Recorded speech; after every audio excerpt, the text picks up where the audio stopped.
This is what should be done by one who is skilled in goodness and who knows the path of peace.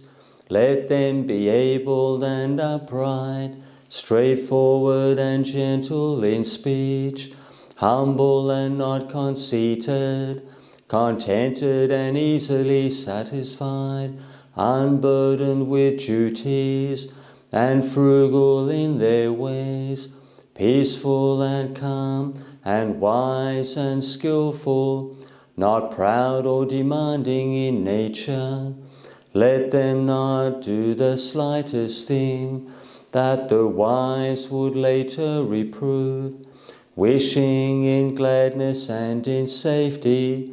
May all beings be at ease, whatever living beings they may be, whether they are weak or strong, or meeting none, the great or the mighty, medium, short or small, the seen and the unseen, those living near and far away, those born and to be born. May all beings be at ease, let none deceive another, or despise any being in any state. Let none through anger or ill will wish harm upon another, even as a mother protects with her life her child, her only child, so with a boundless heart should one cherish all living beings, radiating kindness over the entire world, spreading upwards to the skies and downwards to the depths, outwards and unbounded, free from hatred and ill will, whether standing or walking, seated or lying down, free from drowsiness. One should sustain this recollection. This is said to be the sublime abiding, by not holding to fixed views, the pure-hearted one, having clarity of vision, being freed from all sense desires, is not born again into this world.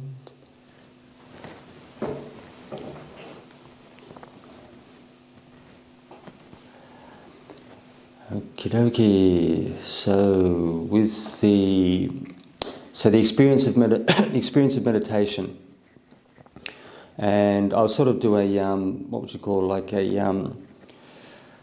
big mind kind of principle in relation to the overall effects. So you get very sharp, defined, refined effects with the meditation process and the effects of the mind. But one thing we see very, very clearly over time, anyone who's been meditating easily 3 months, you'll see a change in that person. 6, 12 months, you'll see a big difference, and you get this kind of refining and polishing of the person's character, their responses, their emotions, and the way they react to their world around them. So all of you are well aware of some of the very intense, catastrophic events happening in the world. Russia, Ukraine, and now the Palestinians in Israel and the Arab states, and other sort of major, minor and major skirmishes on a global level. But so what happens is, you can see very, very clearly the disadvantages of very strong anger, hatred, revenge. We're very comfortable and at ease with the soft, fluffy, beneficial emotions. That's something that we find quite tangible and quite congenial. But those aspects of the person's personality will tend to shine forth if you've got like an underlying disposition for kindness, for compassion, patience. Meditation, in the long term, it tends to refine and increase the power those wholesome emotions, but the most important thing is the refinement of things like very strong aversion. Those classic unpleasant emotions: anger, hatred, jealousy, revenge, and whatnot. Those are the emotions which, when they are like refined, like the pebble, the pebble in the stream, they become more refined and smooth and well-rounded, as they say. It's like a pebble in the stream. That it has great benefit to the world. So the positive and altruistic, wholesome human emotions, all of us understand very, very clearly the benefit and the advantages. But the greatest benefits you see are against the unpleasant, the unconducive aspects of the human condition, the human mind, and that's where we really see the advantages. The positive advantages. It's all something we can relate to something very, very easily. It's something that we're all amenable to. But the effect on say, the negative traits of a human being can even be more powerful and even more beneficial and conducive in the long run, because a lot of what we see in the world, a lot of the unpleasant stuff that we see in the world comes from these, say, unwholesome human traits. And when these unwholesome human traits are what would you call it, are refined and conditioned and so I can't think of the right word, like well-rounded, like polishing the pebble in the stream, that human being really becomes what would you call it, without being too negative in a sense, but the potential, say, harm and difficulty and arguments and disputes become much, much less between oneself and human beings. So all of us tend to incline towards positivity, joy, happiness, but it's even more beneficial. There are even more greater advantages, greater power to the human mind when we like counteract the unpleasant aspects of the human condition that we see with these major, very, very, very serious humanitarian disasters which are occurring in the world at present. But the meditation process in itself goes right through you. So it's not just the unpleasant and the soft and fluffy and pleasant stuff that we find appealing, but it's everything else in between. The human being's personality as a whole becomes smoother, more refined, more conducive, and you over time, especially at the 12-month mark, 5 years, you really see very, very good quality. Say, what would you call it? Good, very, very good human qualities start to shine forth, and it's something that even with the monks, we can see very, very clearly with the disciples, the people who meditate and the people who may not necessarily have time because they're working very, very busy with their working life and supporting families and children and companies and whatnot. They may have a lot on their plate, but even 5 minutes a day is enough. You get mum and dad or children meditating for 5 minutes a day, and even in 30 days, you definitely see it. Parents would see it, close family members. So it's not to be underestimated. And with yourself as a human being, it's not just about you. It's not just you, becoming a better human being and developing all these lovely, beneficial, beautiful human qualities, but it's the effect that you have on the people around you, because you're going to rub off on the people that you are in contact with, and they're going to feel those good qualities and the sense of kindness and stability, balance and tolerance and patience, and there could be at least a dozen or more qualities you could imagine just straight off the top of one's head.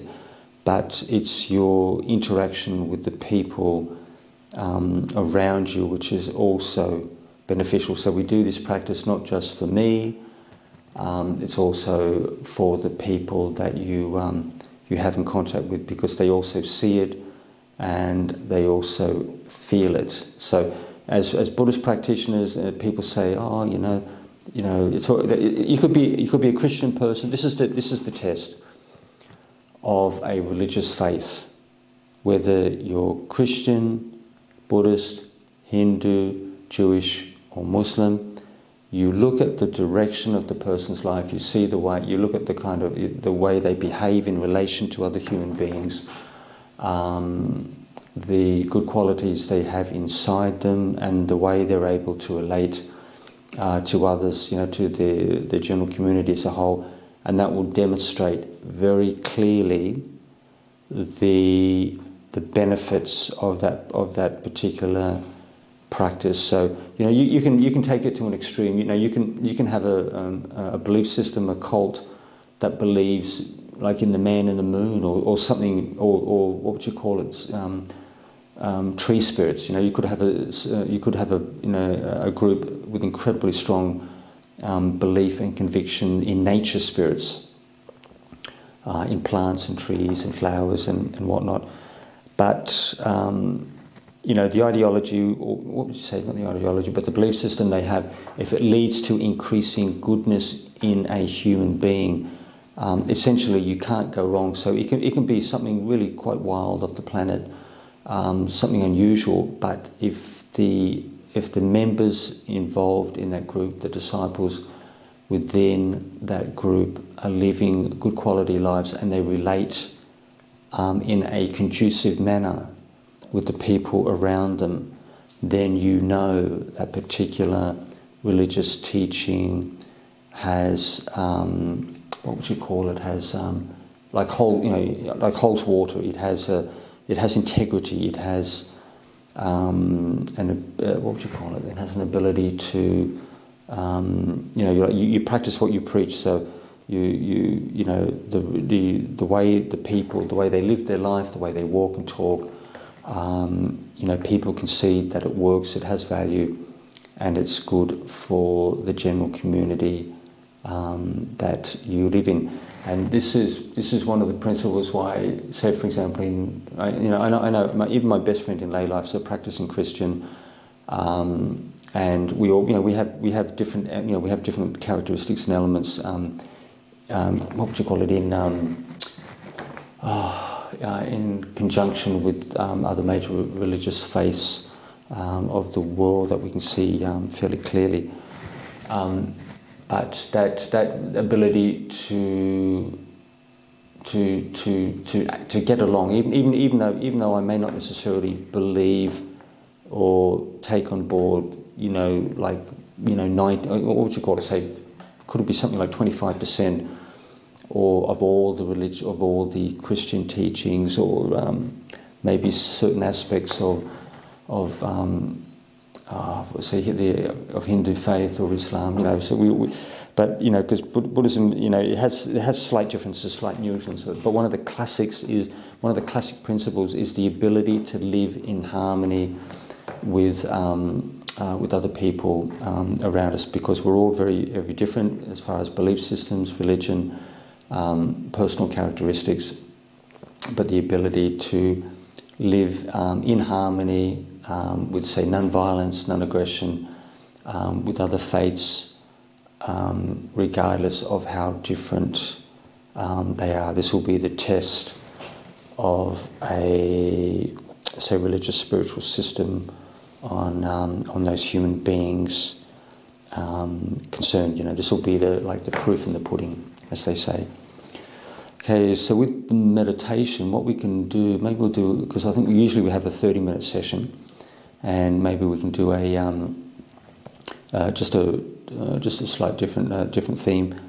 15 minutes. We'll do the breath meditation. We'll do the moving breath. So we'll follow the breath as we move in and out from the body. So from the nose, middle of the chest down to the tummy, and then back up, middle of the chest through the nose. So we'll just follow this breath in and out, in and out. And one of the reasons it helps people to keep a little bit more alert. It helps to because the object is moving. People don't tend to get so distracted and sleepy. They have to make the mind work and move and follow the breath as it's moving in and out of the physical body. So we'll do that one for 15 minutes, get a feel for it. And it's actually a favourite of Ajahn Ganha's for the beginners to intermediate.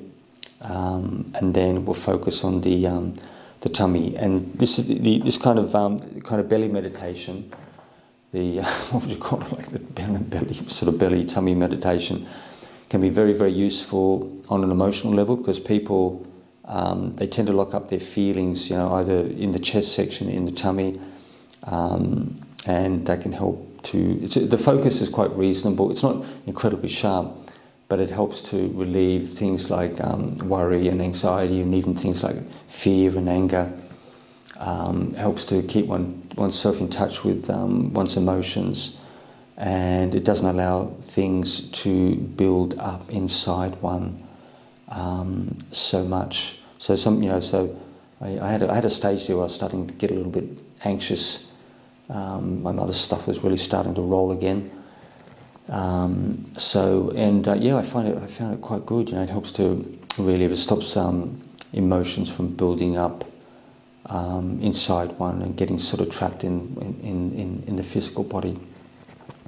So we'll make a start. So just get yourself in a comfortable posture, and so just make sure you. Usually we have the with the feet touching, and not always the case. You just sit as you like, but it's good to have the hands together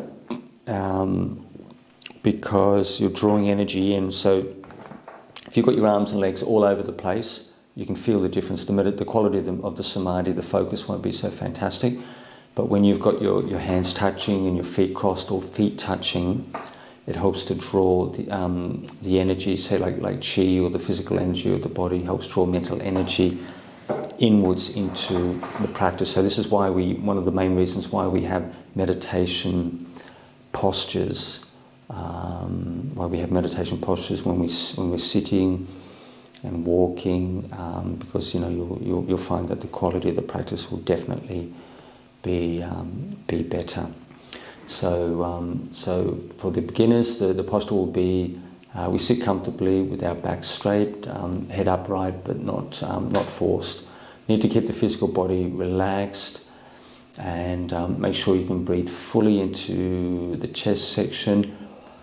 And when we breathe, we will breathe slowly and in a relaxed manner, and like full breaths to the pit of the stomach to keep the oxygen level high, and not to so we don't get too sleepy and drowsy. So we'll do the moving meditation first, and I'll talk you guys through it. So just start from we'll focus at the 3 points. So as you're breathing in through from the nose, we start with the nose. Just focus on, it could be the nose section, or even the mouth. Oh no, it'll have to be the nose, because it could even be, so you can choose. It can be the nose. You can focus on the nose or the mouth, because it's still it's still up high. It's still quite focused. But it's got to feel right for you. I do a lot of breath meditation focusing on the mouth. That's my main thing. Very, very comfortable, very easy to follow, because the feelings are very, very strong. But you choose whether you want to focus on the nose or on the feelings around the mouth, and that'll be the first point. The second point will be, say, like the chest section, where the feelings are strong in the chest. That'll be the second point of focus. And then the third point of focus will be the abdomen. So the chest section, it could be the middle of the chest, it could be upper chest, wherever the feelings are strong, the sensations are strong, in the chest section or in the tummy, and at the nose or the mouth section, feelings around the mouth. That's exactly where you should focus at the 3 points, because sensations need to be fairly obvious. Otherwise, it's going to be a little bit difficult for you to follow. So we'll make a start. We'll do it for 15 minutes, and then we'll do the focusing on the abdomen after that point. So make a start. Focus on the nose, and then breathing in, and focus on the chest, and then focus on the tummy. And then as you breathe out, focusing on the abdomen, and then on the chest, and then the nose, breathing in, focusing on the nose, and then on the chest, and then the tummy, and then breathing out, tummy, chest, nose. So we're all very different, so you need to make small adjustments to suit your personality and your physical body, your personality. And then we'll do that for the next 15 minutes.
So with this watching the moving breath, the breath moving in and out of the body, try to slow the breaths down as much as possible, because the slower you go, the more easy it is to follow the feelings as we move, as we follow the breath, moving in and out of the physical body.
Some of you possibly might be thinking a little bit too much for your liking, and the fastest way to quell disturbing thoughts is to understand these thoughts, is to understand the feelings behind these thoughts.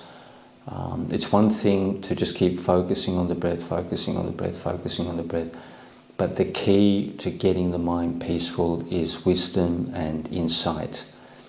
That's the second half of the practice. So you need to ask yourself, why am I thinking about this person, these events, this time and place? Because one of the reasons why you keep thinking about a particular person or circumstance is because your understanding of this experience is not complete. There's something hidden from you, something not quite understood, unresolved. You need to investigate, even if it's for 30 seconds, even if it's for a full minute. You need to understand those thoughts, you need to understand those feelings, because if you don't, those thoughts and feelings will just keep going on and on and on and on for easily 1, 2, 3 years.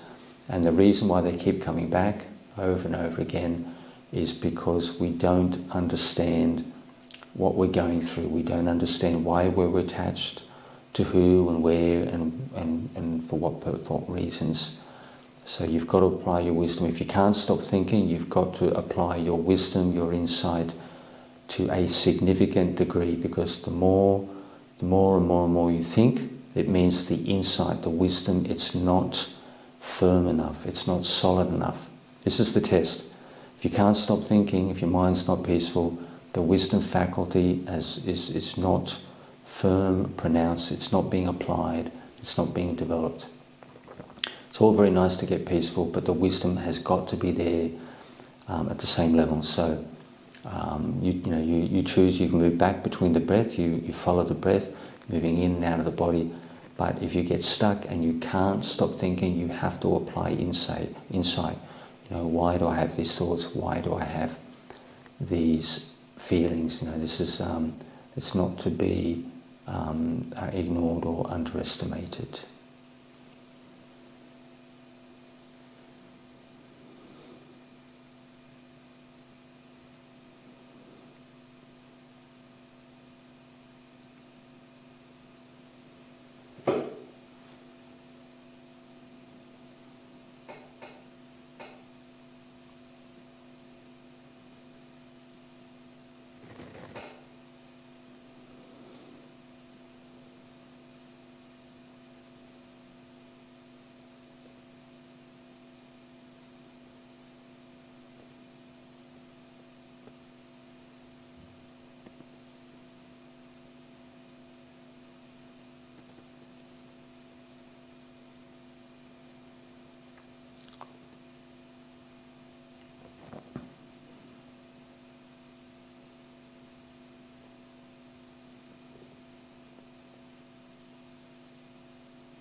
Okay, now we're going to move across to the tummy meditation, where we focus on the feelings in the abdomen. So as the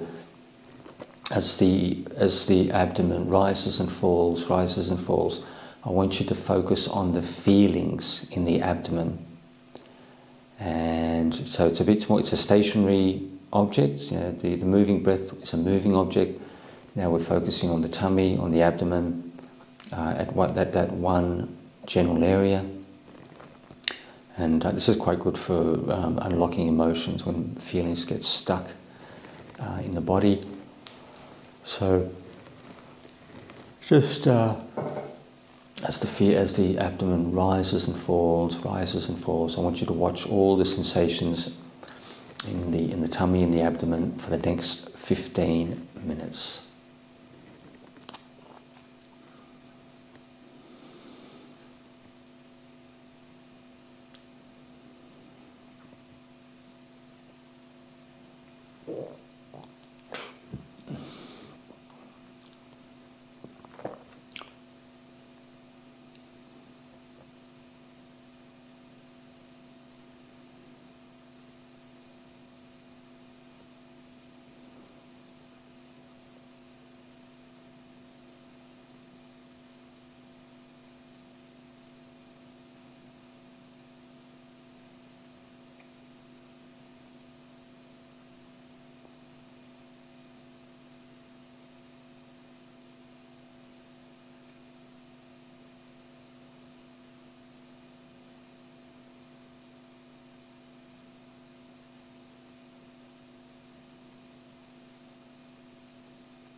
So as you breathe in and out, focusing on the belly, I want you to relax all the muscles, all the tendons, all the ligaments in the abdominal section.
So we're coming towards the end of the session.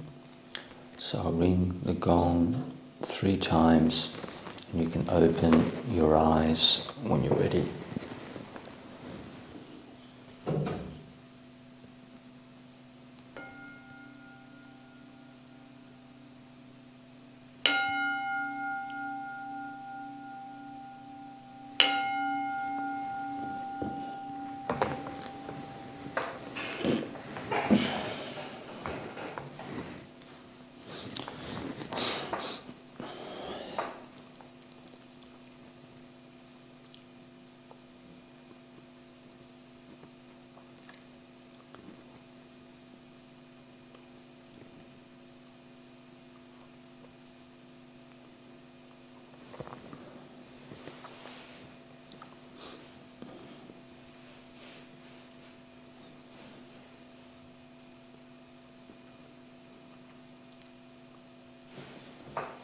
Ajahn, would you like for us to see if there are some questions, or would you prefer no problem. to continue speaking? Yep, no problem at all. Any questions will be fine, even controversial, challenging. Be fearless. Yeah. And sorry to hear about your mum. She's doing okay, but my mother. Too. Yeah, my mother's my boss. I work for her.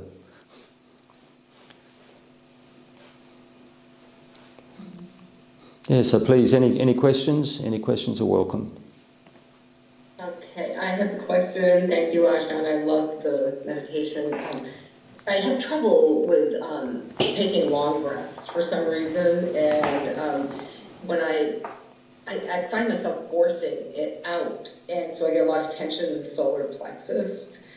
I find that when I get really peaceful, I have very shallow breaths, so I don't know what I'm doing wrong, but it's just a little different.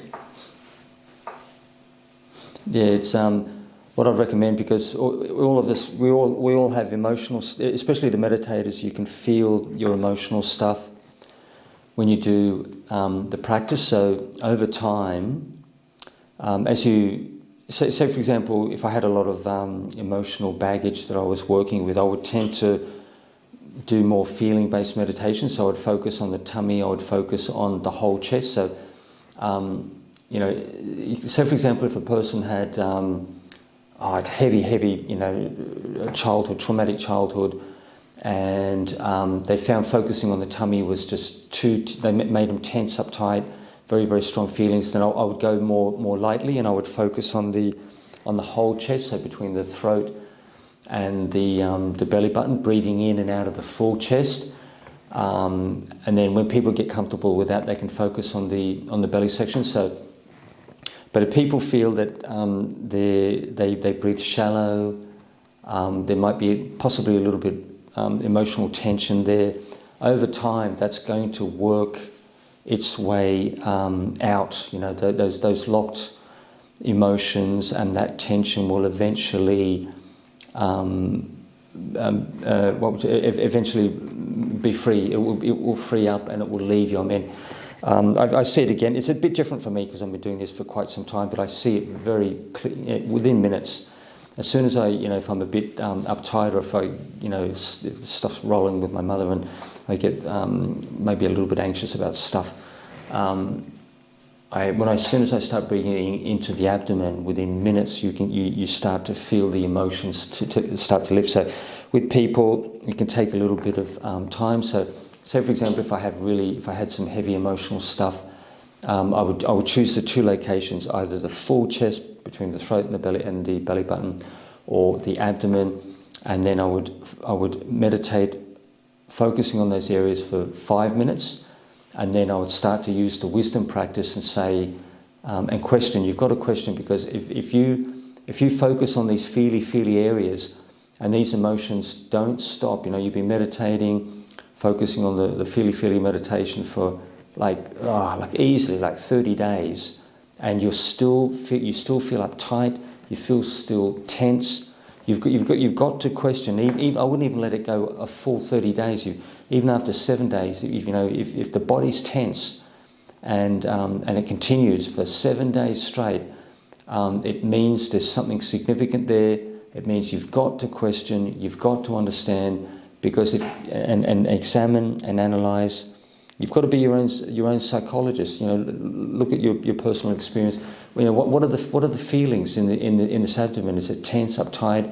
Is there heat? Is there pain? Is it affecting my digestion?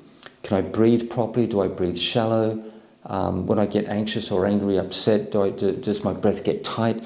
Now you've got to talk to yourself and question yourself, because that's half the practice. Just getting peaceful. It's not satisfactory. It's not enough. Because you can be stuck. You can have stuff which will stay with you if you don't question and you don't understand what you're going through. This stuff can stay with you for 20 to 30 years. I've seen abbots with stuff 40 years and they've still got it. So don't underestimate this reflection. Questioning why I think this way, why I feel this way. Everything about this particular experience. It may be a bit confronting. You may not like it, but if you just try, if you try and ignore it, and your body's talking to you. It's telling you. It's telling you there's an issue, there's something stuck, there's some strong feelings which are not being, say, freed or ventilated. And so you meditate for 5 minutes, you get a very, very strong feeling tone, a sense of the feeling. Because meditation, people who are successful with meditation, they tend to be, what's the right words for it? emotional intelligence. You've got to apply emotional intelligence in meditation, and that will make you successful with the practice. Just banging your head against the wall over and over and over again for 1, 2, 3 years. It's not the way to do it. It doesn't matter how smart you are, how simple you are. You've got to develop insight and wisdom, because the meditation will accelerate. You'll have more success. You'll resolve problems. You'll become more skillful. You'll have increasing more sensory awareness, the ability to think on your feet. You don't want. It's important to get peaceful, get relaxed, sense of joy and bliss, but you don't want to be getting peaceful. It's good to get very, very peaceful. There's a lot of benefits involved, but don't go through life and don't walk through life like a zombie, like with this kind of what would you call it? Sort of like I can't think of the right words. Like almost like zombie samadhi, where you can't think, you can't contemplate. You don't really, you don't know what's going on around you. Unfortunately, all of us get stuck with this. We have, when we meditate, our sensory awareness gets affected, our memory gets affected. This is why you've got to, the insight. You've got to develop your insight practice to increase the quality of the samadhi, to be able to think on one's feet, and to understand what's going on both inside and around you. So, as the insight increases, you should feel the body start to relax. But it's all very nice for me to say these things, but you've actually got to see it, for oneself. As this self-reflection, self-understanding.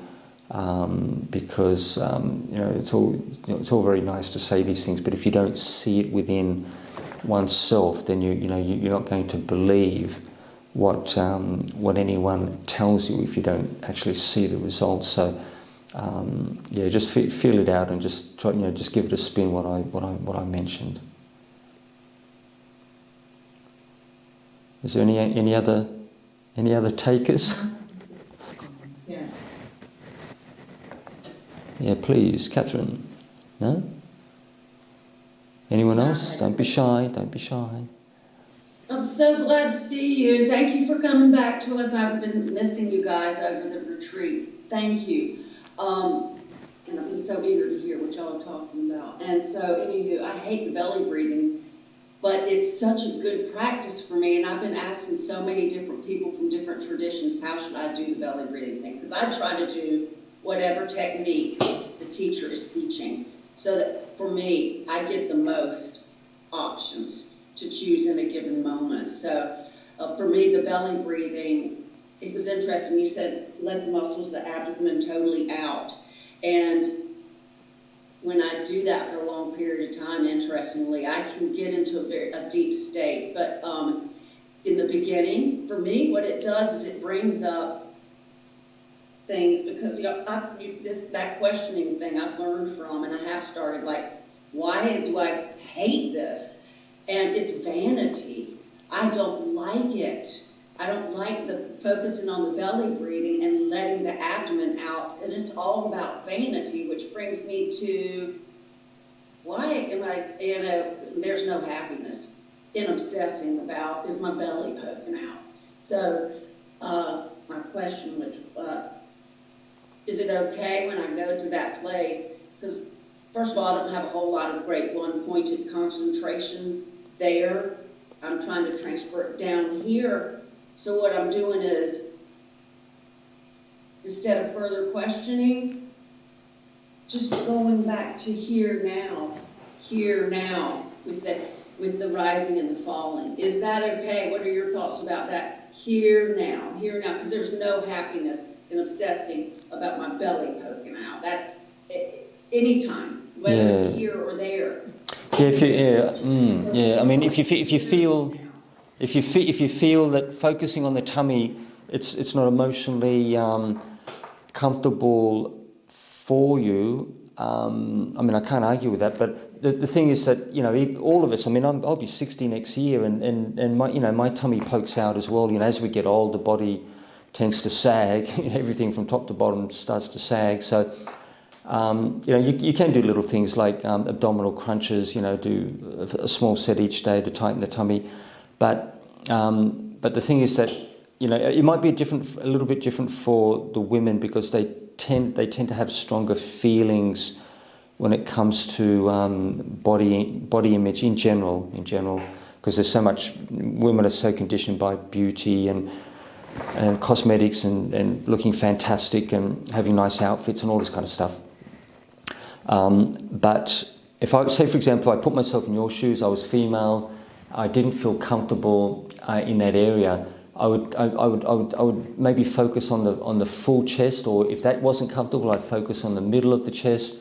If that still didn't work, I might focus on the throat. Myself, I focus around the mouth. So the bottom line is that with Martha, you focus on that part of the body which is emotionally comfortable for you. So even if you breathe in through the top of your head and do this small heaven circle that you see in some of the Mahayana schools, if that feels emotionally comfortable for you and that gets you good results, that's exactly what you should do. So as you understand, you've been meditating for a long time, but the bottom line is wherever you focus, it's got to be physically and emotionally comfortable.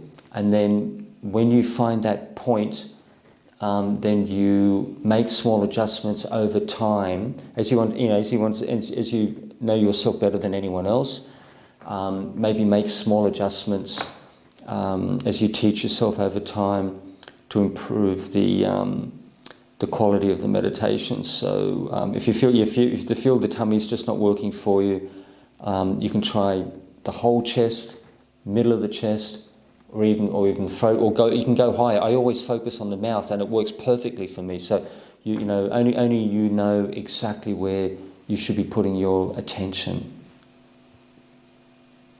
That's very helpful. Do you think the noting thing is good? Because I like to try different methods. The here and now, the rising and the falling. Is that wrong to do? What are your thoughts about using the words along with it? Yeah, you choose what I tend to do. I don't verbalize them in at all. I don't. Maybe people might have thought I was saying that, but I just watching. Maybe I should have said that. Watching silently the rise and fall. The Burmese style is to actually say that, is to verbalize rising, falling. But for me, that would really annoy me. It's just thinking. But not to say that it's not useful and beneficial, because I don't get into this kind of tut, my way is the only way. It's not like that. We all have different karma, different personalities. So you have to find a style which works for you. So if you find verbalizing, like rising, falling, if that works for you, that's all well and good. I don't particularly like it, but it's, you're the meditator. You have to choose the style which works for you, like in the long run. Thank you. I think it's the bridge for me between racing thought, noting, rise, fall, here, now. Eventually, the thought goes away, unless I'm in a super stressed out state. When I'm stressed out, I have to use words more. Thank you very much. I appreciate that. No worries. There's a lot of questions. I don't want to take up all the time. So you're the star, Martha. You're the star. You come up with interesting stuff. Martha, Ajahn, I'm just going to let people know the order of the questions. We've got a few in the queue. So we'll go with Liz, then please. Gloria, then Eddie. So Liz has written a question. I have a question. When you say we focus on the tummy, do you focus on the movement from the muscles like yoga breathing, or do you focus on the inside?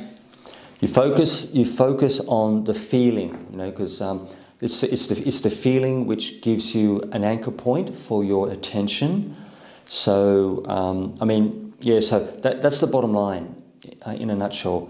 You can explain it in different ways, but the bottom line is you have to focus on the feelings, the sensations. That is the object for our attention. So maybe some people say, well, should I be focusing outside or inside? The bottom line is, for whatever kind of person you are, you need to focus on the feelings and sensations, no matter which way that you look at your experience. Thanks, Ajahn. Gloria, would you like to unmute? Okay, thank you. Thank you for meditation. It's good. And my question is that I have done meditation for a few years now, but I still have, I will not say difficulties, but I really notice I have lots of emotions still in the belly. And then halfway through the meditation, I have been like, because every time, like I meditate for a few years, but like every time if I meditate, I go into my belly, I still will go into like non-stop crying.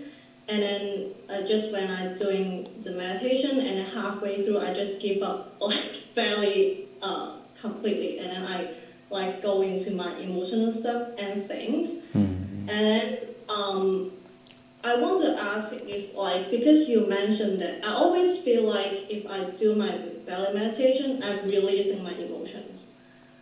Like I'm releasing some of my emotions, but you just mentioned that you like, if you continually face the same thing, that means you don't understand it. But like, I have this kind of like two different kinds of crying. Like sometimes when I cry, I notice that I'm releasing the emotions that I'm feeling recently, like my adult self. But I have this another kind of crying that is like when I cry, I feel like a child. Like it's the kind of like child crying. And then like, because you said that you have to investigate a thing, but like because a lot of those things are like preconceptual, I think. And then I'm not sure, like, it's just like meditating and crying. Is that a releasing of emotions, or like I don't know, I'm repeating the same thing over and over again. I don't know if that makes sense. All right. If I put myself in your shoes, like as Martha mentioned, that if the feelings get overwhelming and you don't feel comfortable, I would move much higher, maybe the middle of the chest, but if the emotions are still far too strong, maybe stuff in the past, the feelings are too strong, you could go either. I know one abbot who focuses on the throat section because he gets too much tension in the face. One abbot I know focuses on the throat. I focus on the mouth all the time. When I do the breath meditation, that works very well for me. So you may need to, if the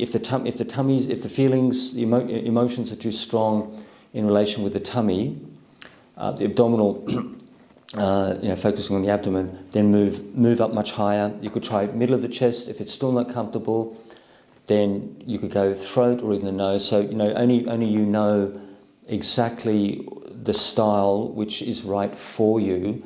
But the thing is, if the emotions, because you get like with the meditation, you get like a catharsis experience. So you can have a person, even with the monks, they go through stuff. Even with the young monks, it can take them even up to 10 years for them to calm down. So, and you know how much practice we do. We usually get in at least a couple of hours a day. Most of the monks do absolute minimum 2, 3. Most people around whatever it is, 3 to 5 at least.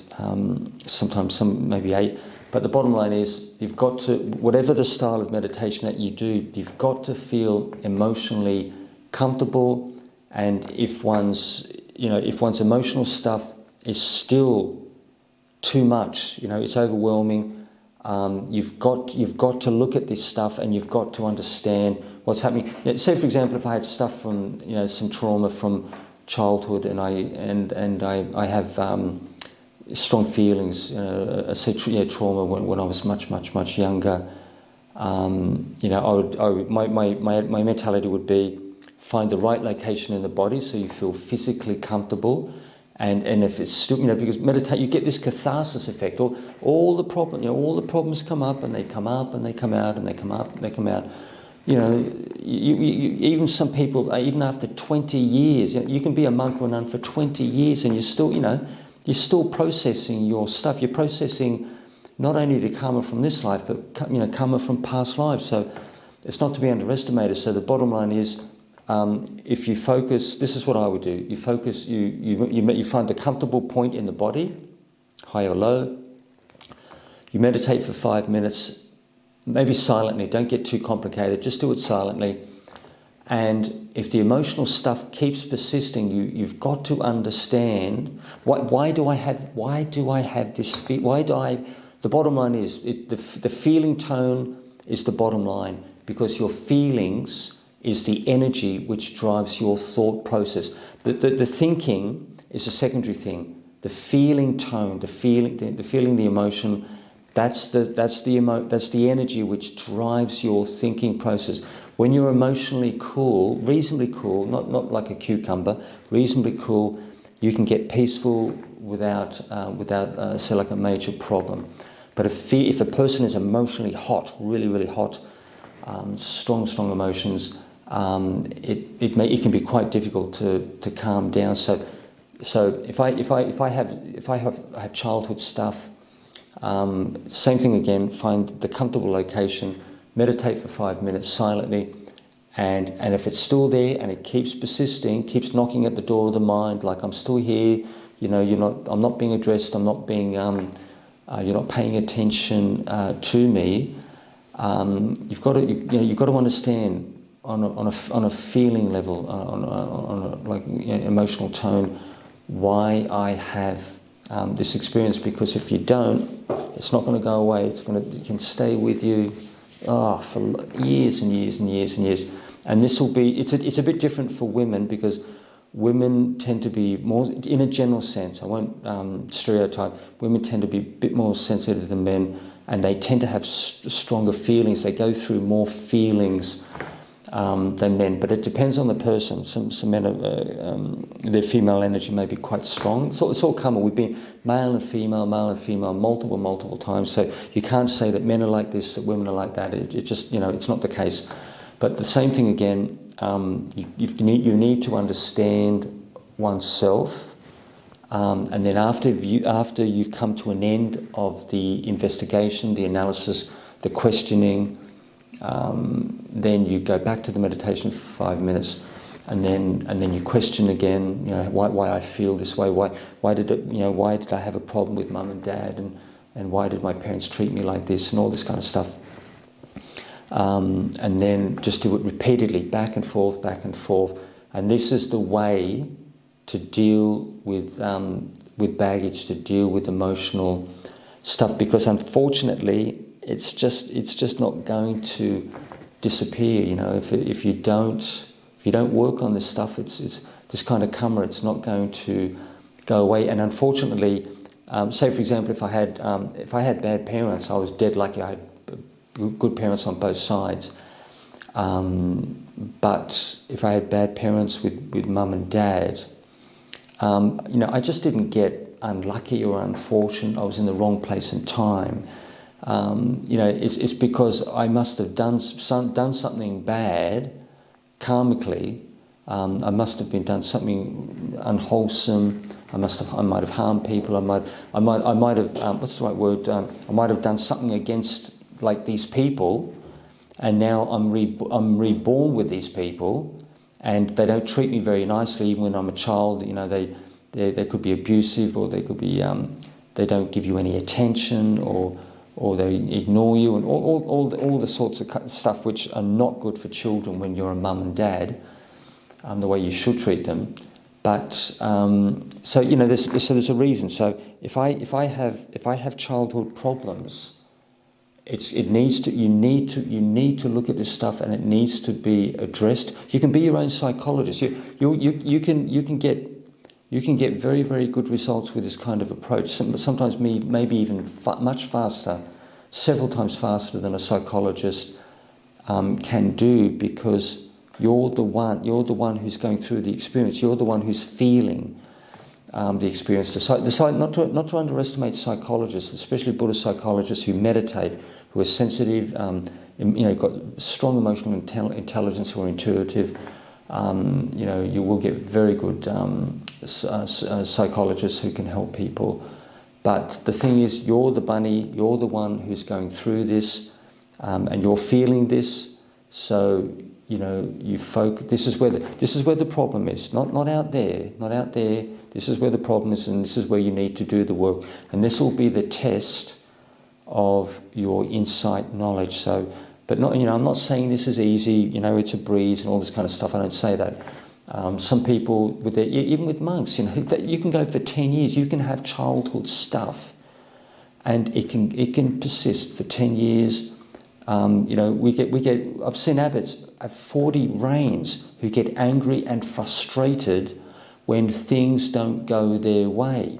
So that the abbot's position, it's tricky, it's difficult. You're juggling a dozen balls. You have to be like everything to everyone. I would never.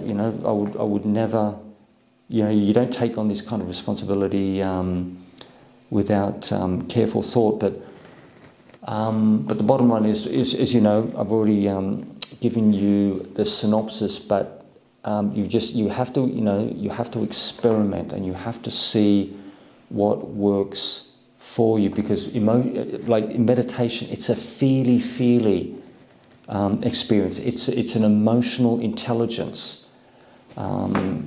experience. So this is the way we have to approach it. Did that make sense, Gloria? Yes, I just one quick follow-up question, sorry. What's the point of finding a comfortable spot in the body? Is it used to recall the sensations, or is it used to ground you in the present moment? What is the bottom line is you all right? Why would I find a comfortable place, a comfortable spot in the body? Because you don't want to situate, like you said that the tummy is maybe too confronting. The feelings are too strong.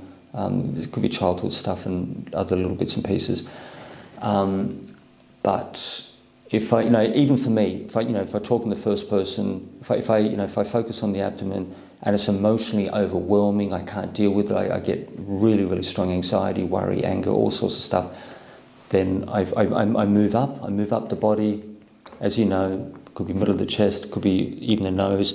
I could even breathe in through my whole face. I can focus on the feelings in my face with the breath at the center.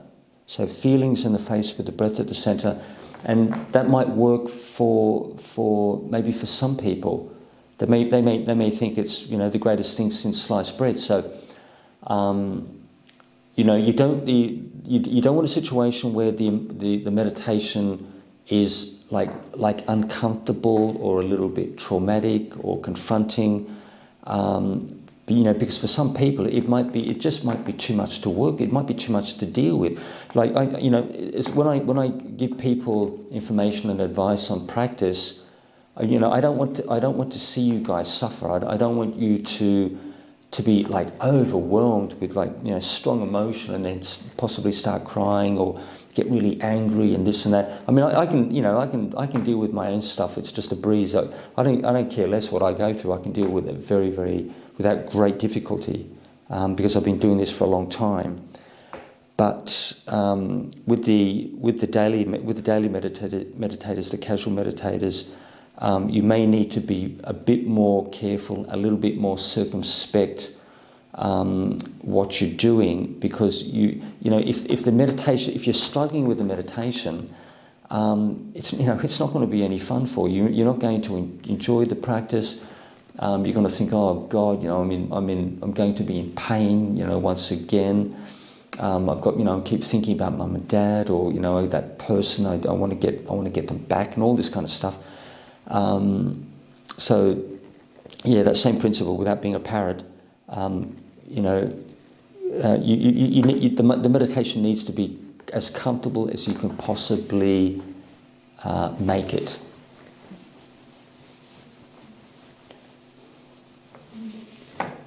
No worries, Gloria.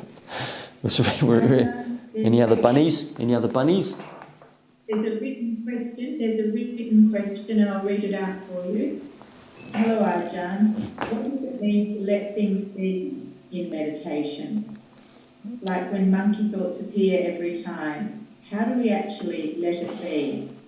A while ago you mentioned we need to also ask why a habit like this keeps going for even 20 years. All right, so letting it be, that's one particular angle, but letting it be, from my perspective, letting it be is just leave it alone. Don't love it, don't hate it, don't think it's important. One's emotional. It might sound a bit odd when I say this, but you know, if you've got a person who's in one's attention, you've got a person who's in your awareness, and you can't let them go, you've got some kind of emotional connection with the individual concerned. So if I'm attached to someone, if I love you, if I hate you, if I'm jealous, if I'm resentful, if I'm this, if I'm that, I've got a connection with you, and I may not be able to let it go, I may not be able to let it be. You can use all these different perceptions and these ways of understanding and approaching things, but it's the same thing again. If it works for you, say for example, if somebody says, like letting go, if a teacher says, you need to develop this attitude of letting go, and then the person tells you, that doesn't work for me. Letting it be. It's something I can understand, I can relate to, and that's what works for myself. So meditation is very, very fluid, flexible, dynamic. I can give you 101, I wouldn't say 101, I can give you dozens of little tricks and little methods and this and that.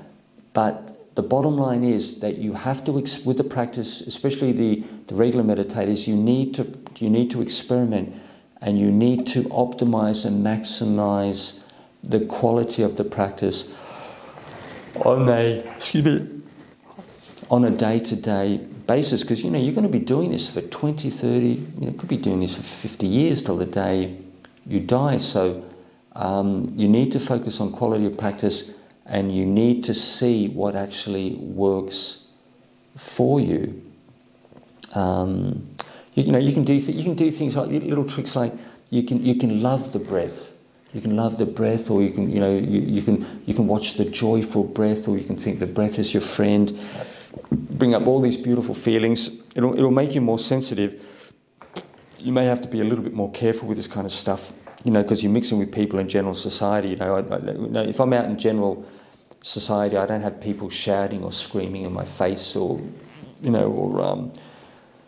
say like punching me on trains punching me softly on trains on a irregular basis. So, but it's a lot easier for the monks and nuns. But you guys, you have to work, and you could be, you've got workmates, and you've got kids and partners and all this kind of stuff. So you need to adjust the practice. So you can do the practice on a daily basis, but you can work with it. It's comfortable. I can do it day after day after day after day. But you need to develop your skill. Don't be like samadhi zombie. Just getting peaceful. It's not the right way. It's only half the practice. You've got peacefulness, and you've got wisdom. Peacefulness and wisdom. And the whole purpose of the Buddhist path is insight. So absolutely everything comes up to that top point, that pinnacle point, and it's insight. That's what's going to break through to the path, the enlightenment stages, and free you from karma and rebirth. This is why we meditate. This is why we spend thousands and thousands of hours over one's lifetime. Working with the mind, working with meditation, and maybe the physical body to a smaller degree. So you go for quality practice, and don't be afraid to experiment, make adjustments, and see what actually works for you in the long run.